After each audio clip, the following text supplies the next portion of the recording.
Today's starting lineup for the visiting Toronto Blue Jays, the Yankees' opponent. Hopefully they lose. They're going out with a solid lineup, and George Springer batting first, playing center field, 3 RBIs, responsible for all the runs scored in yesterday's game. Bo Bichette batting second, playing shortstop. He gives me PTSD as much as this lineup does. I'm kidding, that's obviously a joke. Anyways, batting third, Vladimir Guerrero Jr. Just crushes the ball. He's scary. Teoscar Hernandez batting fourth, playing right field. Again, another scary hitter, criminally underrated sometimes.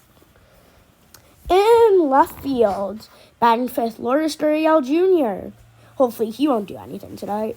DHing, the guy that Michael Kay last year called Stout. Alejandro Kirk, batting sixth, DHing. Seventh, defensive wizard, not to be confused with Almagro, Javi Baez. Platinum Glove Award winner multiple times, once or twice in his career, I believe. Matt Chapman, batting seventh, playing third base. Batting eighth, playing second base, Santiago Espinal, put on some weight in the offseason and has been driving the ball into the gap more. Had 2 singles yesterday night. And batting ninth, catcher, switch hitting, Tyler Henneman. On to the Yankees lineup. Leading off back in that spot, Josh Donaldson, righty, playing third base. He's looking to do some damage against his former team. Yesterday, he basically blew the game with that double play. Batting second, back in center field, Aaron Judge, and also back in his normal spot, batting second, playing center field, Aaron Judge. He's looking to get hot. Batting third, Anthony Rizzo, DH, so he's going to get half the night off. Hopefully he can get that bat moving again, as well as the next guy, batting fourth, Giancarlo Stanton, playing right field, back in the field for Stanton. Hopefully he can get the bat moving after a slow game yesterday, but I at least hope he hit laser beams against the Red Sox. Batting fourth, Giancarlo Stanton, playing right field. Batting fifth, DJ LeMahieu at first base. 1 or 2 hits this season. That hit was a clutch hit against the Red Sox, but he's looking to really get his bat moving. DJ LeMahieu batting fifth, playing first base. At second base, Gleyber Torres had a base hit yesterday, also grounded into a double play in the ninth inning. Had a double against the Red Sox a few days ago. He's your 6th hitter, playing second. Aaron Hicks, please send him to the Stitz Yankees.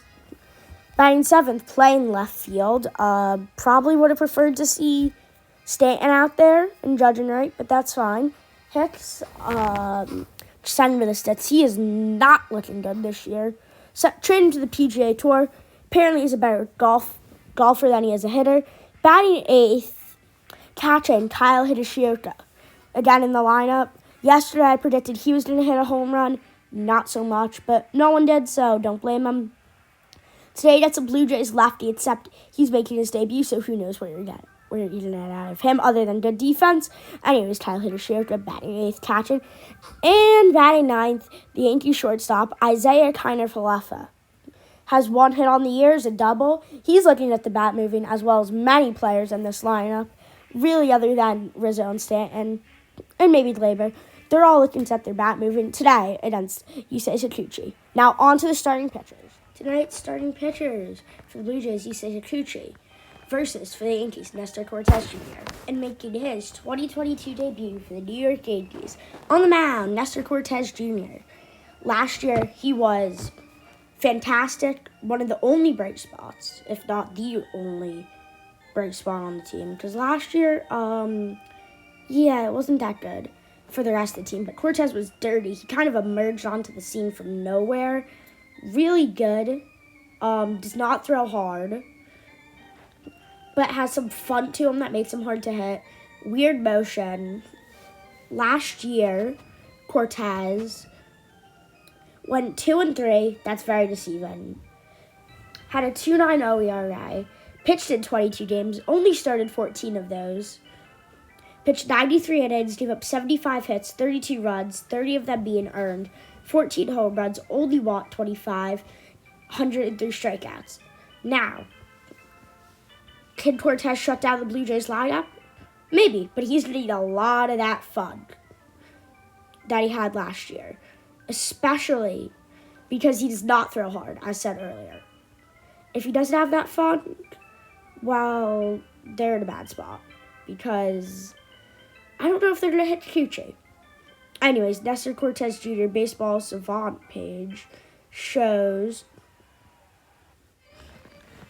Cortez was in the 46th percentile for average exit velo, 68th for hard hit, 81st for xWOBA, again 81st in xERA, 79 in x batting average, 64th percentile in x slugging, 54th percentile in barrel percentage, 77th in K percentage, 73rd in walk percentage, 29th percentile in whiff percentage, 34th percentile in chase rate, 7th in fastball velocity, and 56th in fastball spin.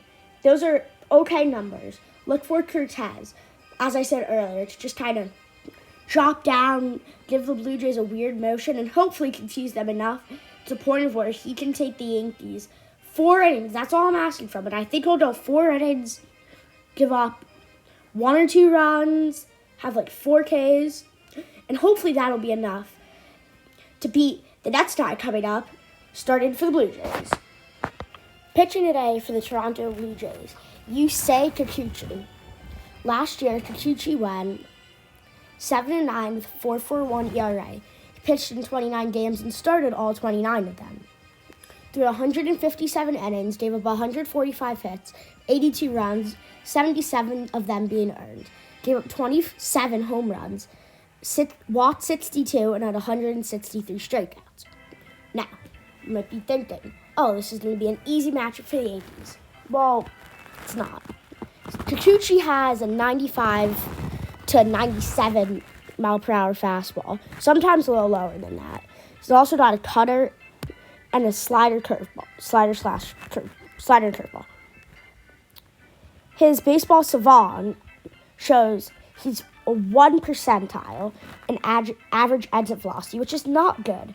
3% in hard hit, 17 in xWOBA, 17 in xERA, 22 in x batting average, 16 in x slugging percentage, 8 in barrel rate, 57 in K percentage, which is around the middle, which means that the Yankees really cannot K against him.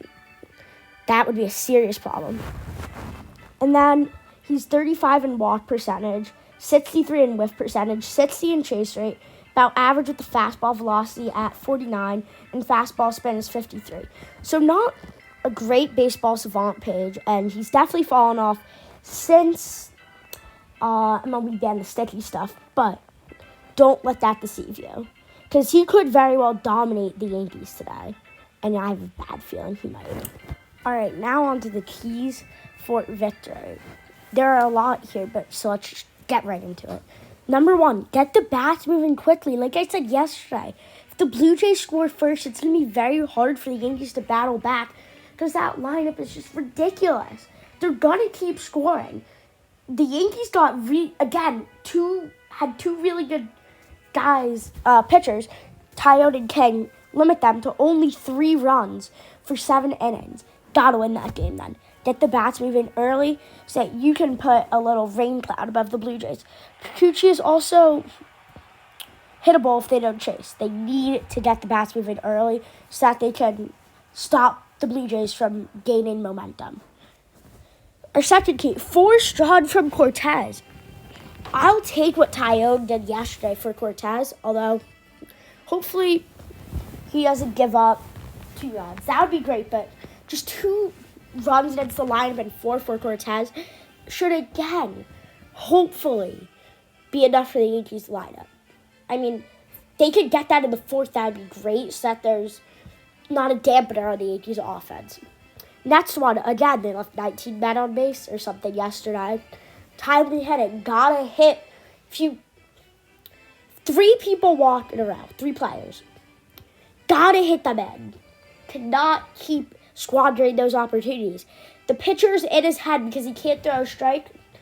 Therefore, the hitter needs to be patient and get a base knock. Just can't leave the bases loaded and not score. 4th key, limit George Springer. was the reason the Blue Jays scored at all yesterday. He had 3 RBIs. If the Yankees can keep him in check, they're in a good spot. And that leads me to my next point, which is kind of the same, but keep the top of the order in check. If you get beat by the bottom 4, okay, but that'd be angering, but you can't give up 5 to the top. Springer, Bichette, Vladdy, Teoscar, and Lourdes Gurriel have to shut them down to at least only 2 RBIs.